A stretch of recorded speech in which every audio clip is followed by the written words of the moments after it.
Hello, I'm Val Shawcross and I'm standing to be the Executive Mayor in Croydon in the elections in May. I've just come into the Whitgift Centre today to have a look round the new Health and Wellbeing Centre that's been established inside the Whitgift Centre. It's been here about 3 weeks. And this is here to help people with mental health problems, with some kind of urgent crisis in their lives, and it's a great collaboration between different organisations, the voluntary sector, the statutory sector, and the private sector, to try and help people in a more accessible way. So I'm just about to go and meet Andrew Brown, who's the Chief Executive of the Centre, and he's going to tell me a bit more about the work they can do to help in Croydon. Yeah, thank you. This centre's only been open 3 weeks now, hasn't it? And, Yes. Tell me what you can do to help people here. Well, the Croydon Health and Wellbeing Space, as you said, is open 3 weeks. So we opened on the 4th of January, but it's taken 12 months to actually build as well and to negotiate, how we're going to run things. It's in partnership with Mind in Croydon and also being funded by the CCG and SLAM. So we have 15 workers actually working here as well throughout the week. We're open from 10 a.m. to 6 p.m. every day, and on a Sunday from 11 to 5. We have 3 crisis workers, we have 4 support workers, 2 senior administrators, a team manager, and a full-time psychologist based here as well, Monday to Friday.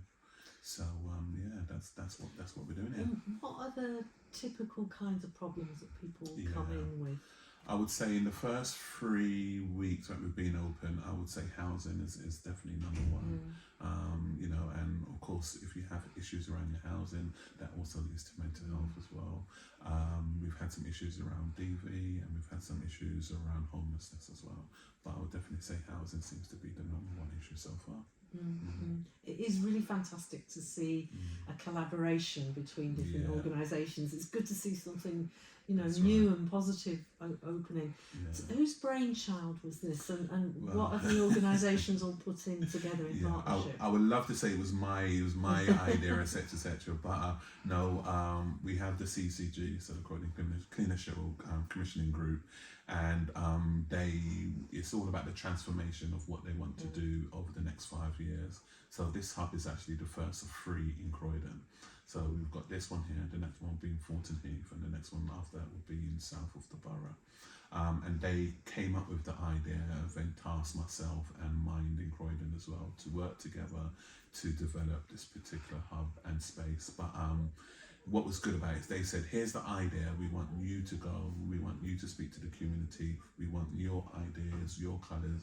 So everything that they have literally just said is down to the community and collaboration to come up with. So even down to the name, the colours, the brochure, everything has just been down to the community, i.e. us and Mind in Croydon to come up with. So, and I don't think it's not been done in the UK before as well, where yes, we've been given money by the NHS, so to say, but actually it's the community running it 100%.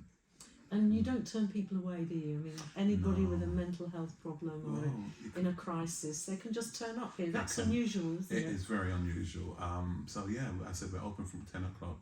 And people can literally just walk through the door. And even though with this particular unit we're catering for central people, but it doesn't matter where you live in Croydon, if you come through the door you will be seen by one of the support workers straight away. And as I said, it's not been done before, and something that we're really looking forward to seeing. Yeah. What would be your biggest ask of your partners or the council? Oh wow. If there was something more that you could do here? Wow, I would say, I haven't been asked that directly, but I would say I think that we need more of these units. Yeah, I would say that we need more. I know I said there's planned for another 2, but I think, and that of course that needs more funding and more staff and more training. But I would say if we can have more of these, and maybe also for a younger age as well. So this unit is for 18 upwards. Wouldn't it be nice to have something like this for the younger age, where they can walk in and see people as well? So how can people find out more about the unit, the space, and what goes on here? And because maybe there's agencies or police officers or people who work with young people want to know exactly what to do. We have an awesome website, and that was something else that we were given money to do as well, to do a website, which is it's a bit like if you were in the space itself, where you can email and text through and you're getting answers straight away. So that's now up and running, and the website is www.croydonhws.co.uk, and the email address is info@croydonhws.co.uk. Fantastic. Thank you so much.